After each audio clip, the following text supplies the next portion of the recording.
Bismillahirrahmanirrahim. Assalamualaikum warahmatullahi wabarakatuh. Waalaikumsalam warahmatullahi wabarakatuh. Selamat siang anak-anak semua. Selamat siang, Pak.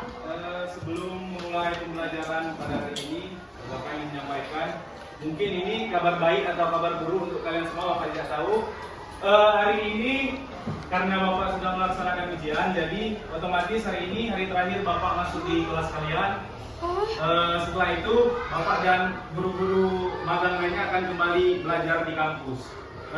Jadi Bapak tidak tahu ini berita baik atau berita buruk untuk kalian. Buruk, beneran buruk. Masa buruk? Karena Bapak guru yang terseru, Pak. Dan mulai. Kamu cepat, ya. Ada.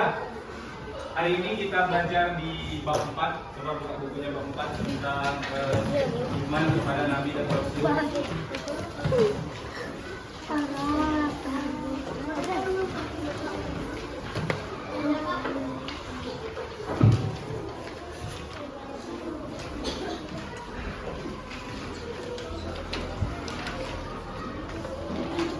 Sudah dibuka bab 4.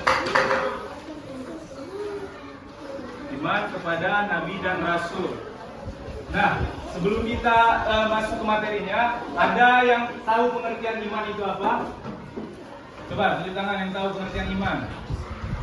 Di buku ada, coba dibaca. Pengertian iman. Iman. Apa? Nabi dan Rasul adalah hamba Allah Subhanahu wa Ta'ala yang terpilih untuk menjadi penyeru kepada umatnya. Mereka memiliki karakter mulia, ketaatan, dan keistimewaan untuk menyampaikan perintah Allah Subhanahu wa Ta'ala. Semua Nabi dan Rasul memiliki tugas yang sama, yaitu mengajak manusia untuk beriman dan menyembah Allah Subhanahu wa Ta'ala semata. Jadi, iman kepada Nabi dan Rasul artinya mempercayai atau meyakini dengan sepenuh hati bahwa Allah Subhanahu wa Ta'ala telah mengutus para nabi dan rasul untuk menyampaikan wahyu kepada umat manusia. Benar. Jadi pengertian iman itu pengertian iman itu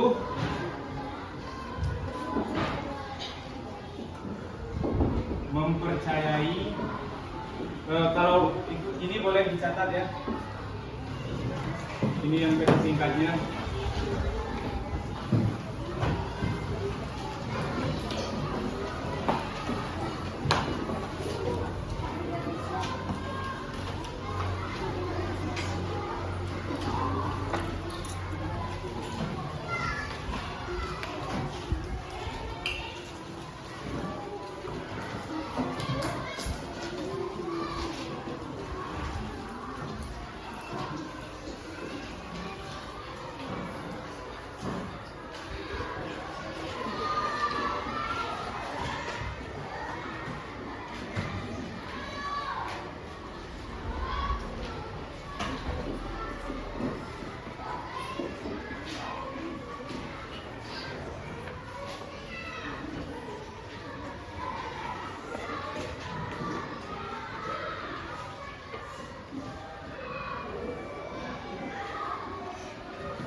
Nah, ini pengertian iman kepada Nabi dan Rasul.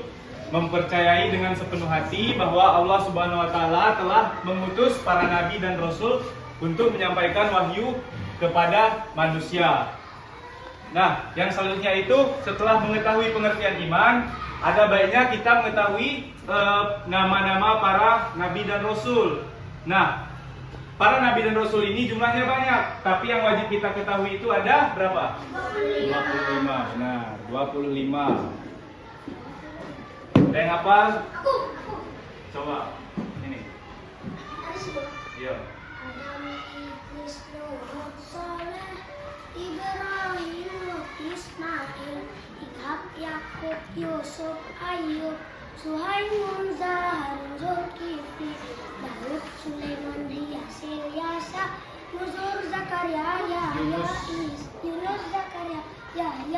Isa, dan terakhir Muhammad. Oke, bagus. Tepuk tangan dulu teman-teman. Yang lain, coba yang lain, satu orang lagi. Satu orang lagi yang lain, coba. Ayo, tadi kan enggak, ayo. Saleh, Ibrahim, Ismail, Ishak, Yakub, Yusuf, Ayub, Harun, Syuaib, Musa, Harun, Zulkifli, Daud, Sulaiman, Ilyasa, Yunus, Zakaria, Yahya, Isa, terakhir Muhammad, Mustafa.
Dah, ayo semuanya bareng-bareng nyanyi sekalian ice breaking. Ayo. Ini nama-namanya sudah ada, nadanya sudah tahu semua kan? Udah, ayo semuanya, jangan tanpa terkecuali semuanya, jangan nulis dulu, ayo. 1, 2, 3. Adam, Idris, Nuh, Saleh, Ibrahim, Lut, Ismail, Ishak, Yakub, Yusuf, Ayub, Syuaib, Musa, Harun, Zulkifli, Daud, Sulaiman, Ilyas, Isa, Yunus, Zakaria, Yahya, Isa, Muhammad, Al-Mustafa. Coba sekali lagi. Adam, Idris, Nuh, Saleh, Ibrahim, Lut, Ismail, Ishak, Yakub, Yusuf, Ayub, Syuaib, Musa, Harun, Zulkifli, Daud, Sulaiman, Ilyasa, Yunus, Zakaria, Yahya, Isa, Muhammad, Al-Mustafa. Ini juga dicatat ya nama-nama nabinya. Kali yang lahap Bapak. Tetap dicatat, catatannya Bapak nilai.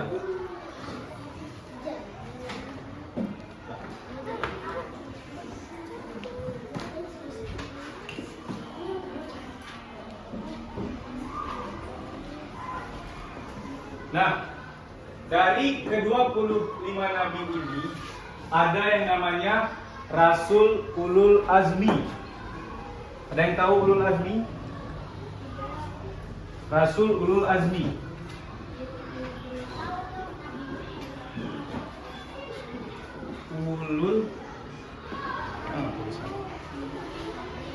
Ulul Azmi. Ulul Azmi ini ada 5 nabi. Yang pertama Nabi Nuh. Yang kedua Nabi Ibrahim, Nabi Isa, Nabi Musa, dan Nabi Muhammad. Nah, kelima nabi ini itu dikatakan rasul ulul azmi. Ada yang tahu pengertian ulul azmi? Tidak, Pak tulis ya.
Nah, perhatikan, perhatikan di depan dulu. Ini masuk ke ulangan kalian ya.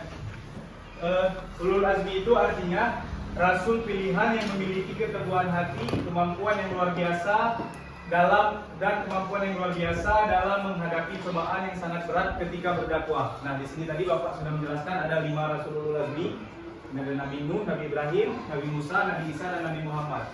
Nah, seperti yang kita ketahui, kelima rasul ini ketika masa hidupnya itu kan melewati berbagai cobaan. Kita mulai dari Nabi Nuh. Ada yang tahu peristiwa apa yang dialami Nabi Nuh?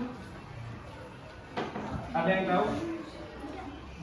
Nabi Nuh ini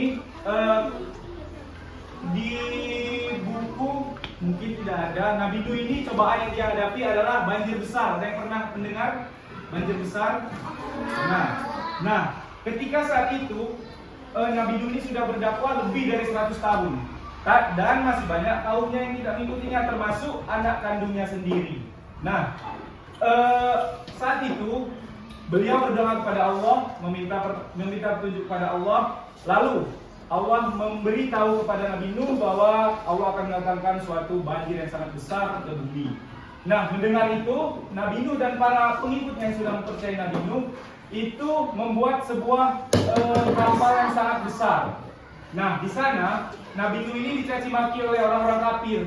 Mereka bilang, mau apa buat kapal, mau berlayar di padang pasir, begitu. Tapi Nabi Nuh ini tetap teguh. Beliau tetap membangun kapalnya bersama dengan kaum-kaumnya.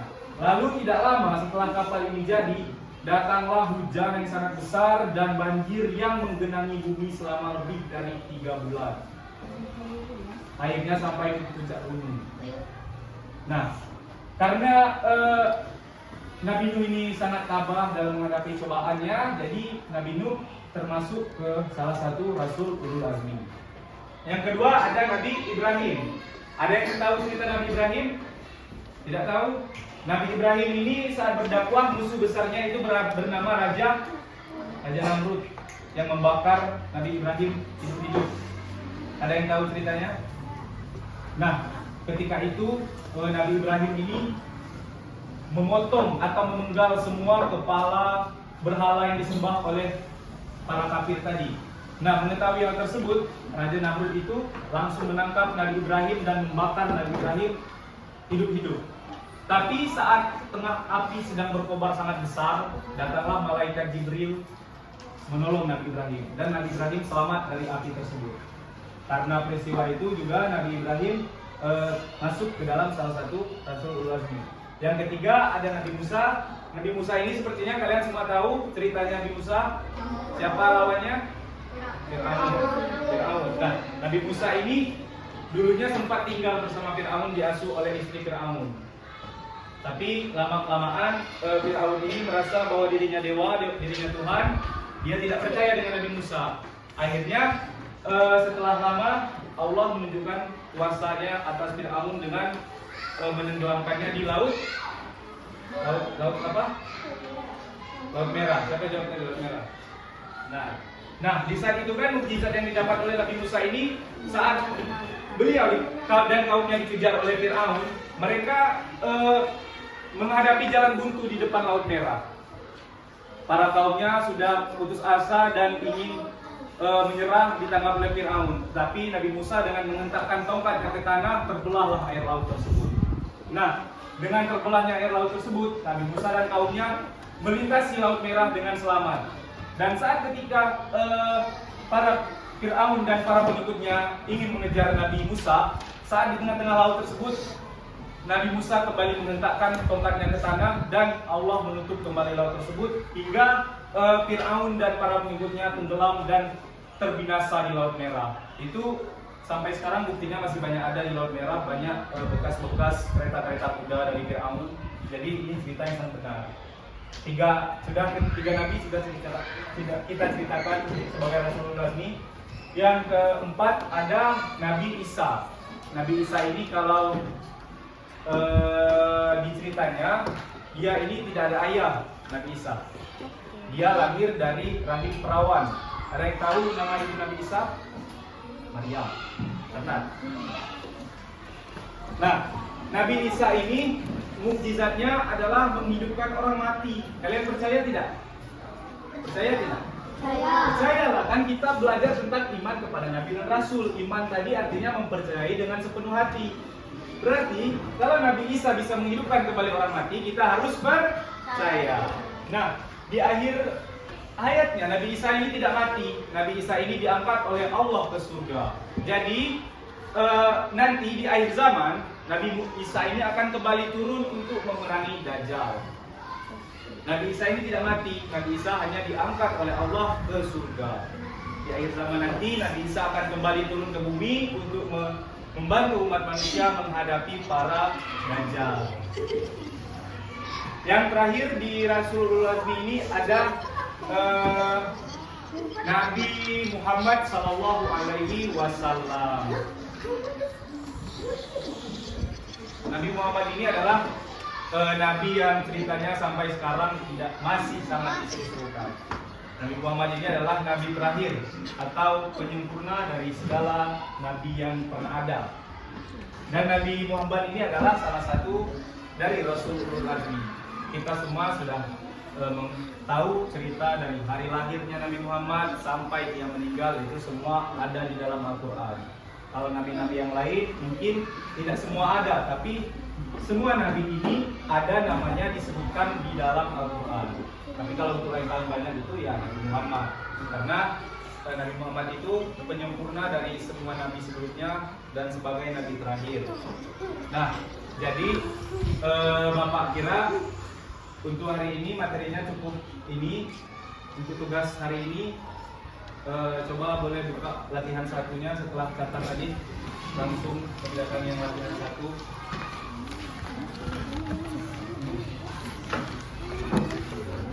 Latihan satu ini. Ya, sudah nyatat dulu. Kalau sudah nyatat, baru kerjakan latihan satunya. Ini dicatat dulu ya, nanti catatannya Bapak nilai langsung hari ini juga sama latihannya. Latihannya tidak usah di buku tulis juga tidak apa-apa, langsung isi semua. Hah?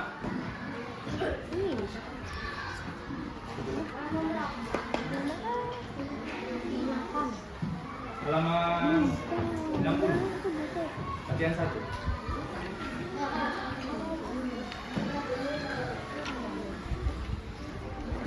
Ini ulul azmi tadi ini. Ini dicatat ya. Ini. Nanti ditanya apa itu ulul azmi, kayak nggak tahu. Ulul azmi itu rasul pilihan yang cobaannya lebih pahit dari nabi-nabi yang lain.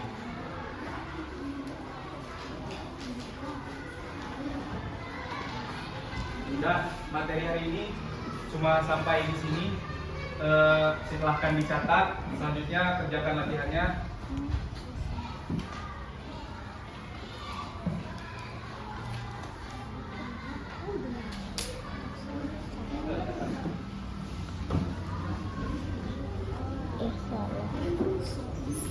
Ini tambahkan dikit lagi.